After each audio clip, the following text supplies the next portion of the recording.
Welcome to the Socialites podcast. Have you ever stopped to think about how life, with all its order and complexity, might actually be increasing chaos in the universe? It really makes you think. It's a wild thought, isn't it? Today we're going on a deep dive into entropy, that tendency for everything to move towards disorder, Right. which seems kind of counterintuitive when you think about life thriving on structure and organization. Yeah, it's interesting because if you look at the second law of thermodynamics, it says that entropy in the universe is always increasing. So is that like a cosmic rule that everything eventually descends into randomness? You could think of it that way. Yeah, like over time, everything leans towards more and more randomness. Okay, but help me square this. We have this law saying everything's moving towards disorder, yet life seems to be doing the exact opposite. Building, organizing, becoming more complex. Yeah, it seems like a paradox, right? But what if life actually accelerates entropy instead of defying it? What if life exists because it maximizes entropy? Okay, now we're getting somewhere. So you're saying life is like a conduit for dispersing energy. It's exactly. I like it. Let's take geothermal vents as an example. Those underwater hot springs that spew out chemicals and heat from the Earth's core. Right. Scientists believe that early life might have actually started in those extreme environments. Yeah, and what's really fascinating about them is that geothermal vents have this energy gradient where super hot fluids from the Earth's interior meet the icy cold ocean water. So it's like a natural battery. Exactly. And the structure of these vents is so crucial. They're porous, they're rich in minerals with all these compartments that can trap and redistribute energy. So these vents were like the perfect breeding ground for early life to grab hold and start harnessing energy. That's the idea. And by tapping into that energy, even those simple early life forms were already contributing to spreading energy and increasing entropy. Wow. So smoothing out that energy contrast between the vent fluids and the ocean. Exactly. Fascinating. So life has been intertwined with this cosmic dance of disorder from the very beginning. It's a compelling theory. And as life has evolved and become more complex, its ability to disperse energy has just intensified. So from those single-celled organisms to multicellular organisms to huge ecosystems and then ultimately to us humans, every jump in complexity has also led to greater energy dissipation. Exactly. So it's like life keeps coming up with new and more intricate ways to spread energy and heat, almost like how smoke diffuses in a room until it reaches equilibrium. That's a great analogy. Thanks. And then if we zoom into the cellular level, it becomes even more clear. Cells are incredibly efficient at breaking down those energy-rich molecules and releasing heat in the process. Right. Take ATP, for example. It's the energy currency of cells powers all those cellular processes, but it eventually breaks down, releasing heat that radiates outward. Exactly. So are you saying that cells, tissues, organs, they're all essentially designed for energy dispersal? It's an interesting way to think about it. It really flips the script because we usually think about life as creating order, but maybe it's all about organizing chaos. Yeah, it's a thought-provoking concept. It really is. Yeah, And it leads us to the next stage of this entropic journey, humanity. We've taken this energy dispersal game to a whole new level, haven't we? Absolutely. Think about it. We're burning fossil fuels, we're harnessing nuclear energy, we're building massive cities, all of which generates incredible amounts of heat. And then there's global warming, which is basically the result of converting stored energy into dispersed heat on a massive scale. Exactly. We're pumping greenhouse gases into the atmosphere, trapping heat, and basically speeding up the planet's entropy. So we become this giant entropy engine. You could say that.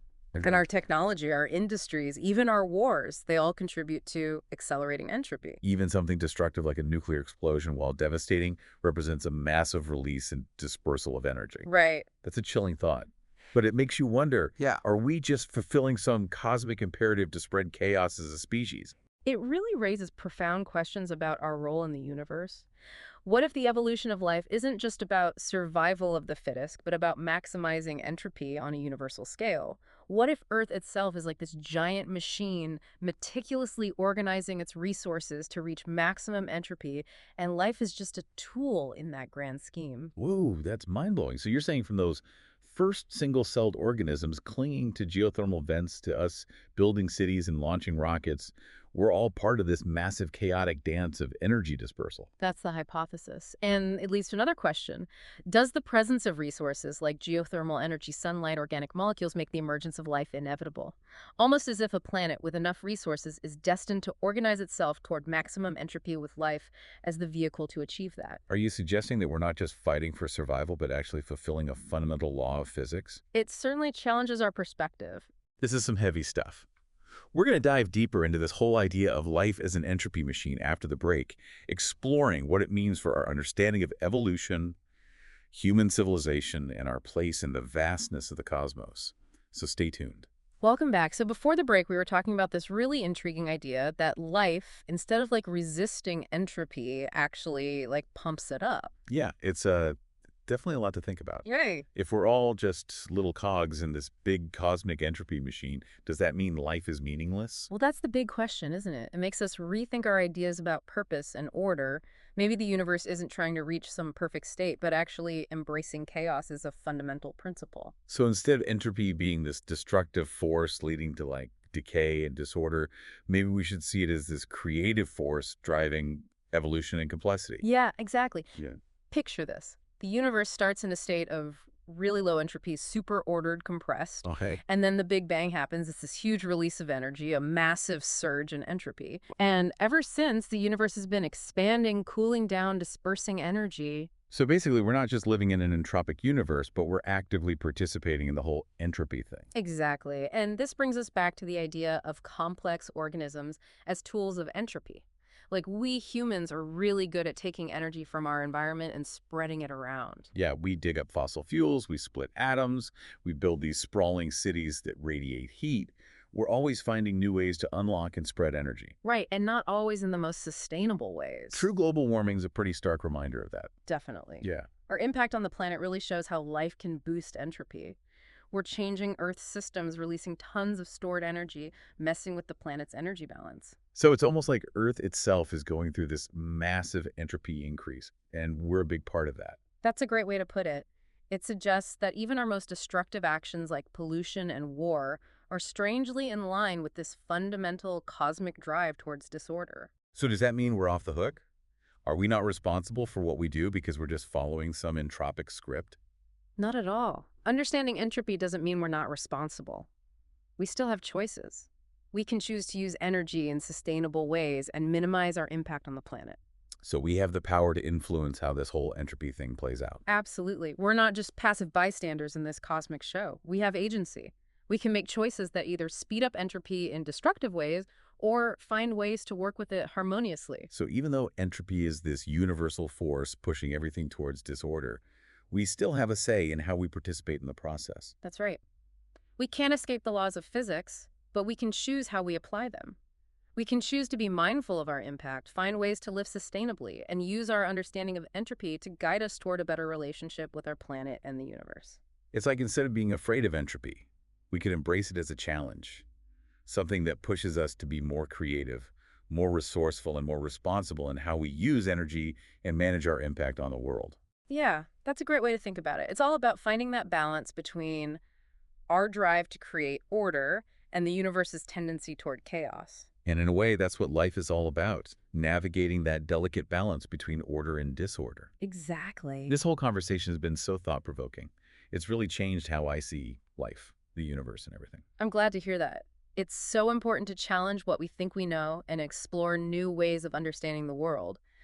And entropy, for as weird as it seems, gives us a really fascinating way to do that. So what do you think about this idea of life as an entropy machine? Does it change how you see your place in the universe? Does it make you feel more hopeful or more despairing? We'd love to hear your thoughts. It's amazing to think that life springing up from those crazy geothermal vents might have been like an inevitable outcome of the universe wanting to become more entropic. Like the universe set the stage, you know? Created planets like Earth full of these energy-rich resources, geothermal heat, sunlight, organic molecules. And then life pops up as the perfect way to unlock and spread all that energy. Exactly, and as life evolved, it got better and better at it. Right. We see it in the way cells work in ecosystems, and especially in human civilization. We've become experts at getting and using energy. Right, but here's the really cool part. It's not just about spreading energy around. It's about doing it in these increasingly complex and intricate ways. Yeah. Life isn't just randomly scattering energy. It's creating structures, systems, patterns. That's a really good point. Yeah. So even though everything's moving toward more disorder, there's this amazing creativity and complexity woven right into entropy. Exactly. Life is like the artist of chaos, shaping the universe's energy into these fascinating forms. That's a beautiful way to put it. It's like the universe is constantly experimenting, trying new things, and life is how it does that. Makes you wonder what amazing things will come about as life keeps evolving and pushing those entropy boundaries. Who knows what the future holds? It really does make you wonder, Yeah. what's the final destination on this entropic road? Will the universe eventually end up in this state of max disorder where everything's spread out evenly and nothing can change anymore? That's a question that's been bugging physicists and philosophers forever. Yeah. Some theories say the universe might reach this heat death where everything's the same temperature and there's no usable energy left. That sounds kind of depressing. But maybe there's another option. Okay. What if, even in max entropy, there's still room for change, for new patterns to form, for the universe to keep doing its dance of creation and destruction? I like that idea. It's possible. We've seen how life finds a way, how it adapts to crazy conditions, how it turns chaos into opportunity. So instead of being scared of the end, maybe we should embrace the journey, the constant change that's at the heart of everything. I agree. It's about enjoying the beauty and complexity that come from this dance between order and disorder, between creation and destruction. It's about realizing we're part of something much bigger than ourselves, this universe that's always evolving and surprising us. This whole deep dive into entropy has been mind-blowing and really inspiring. It's given me a totally new appreciation for how intricate and beautiful the universe is. I feel the same way. It reminds us that even in the face of chaos, there's wonder to be found, and that our place in the universe is both humbling and awe-inspiring. And on that note, we want to thank you for joining us on this incredible journey. We hope you've enjoyed exploring entropy as much as we have. Don't forget to comment, subscribe, and share this episode with anyone who loves pondering the mysteries of the universe. Until next time, keep exploring, keep questioning, and keep embracing the beautiful chaos of existence.